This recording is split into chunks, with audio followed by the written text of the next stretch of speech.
মনে হাজারো আশা, বুক ভরা ভালোবাসা, খাওয়ার জন্য বাপের হোটেল আর আশ্রয় নেওয়ার জন্য আছে মায়ের আঁচল। একবার হইয়া দেখো মধ্যবিত্ত ঘরের বেকার ছেলে, তখন আপনজনদের কাছে সাহায্যের জন্য গেলে তারা তোমার দিক থেকে দৃষ্টি সরিয়ে ফেলে বলবে আগে হইয়া আসো সফল।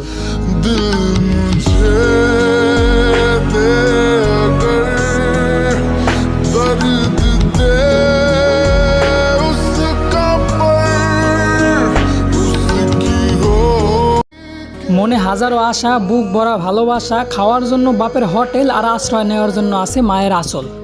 একবার হইয়া দেখো মধ্যবিত্ত ঘরের বেকার ছেলে, তখন আপনজনদের কাছে সাহায্যের জন্য গেলে তারা তোমার দিক থেকে দৃষ্টি সরিয়ে ফেলে বলবে আগে হইয়া আসো সফল।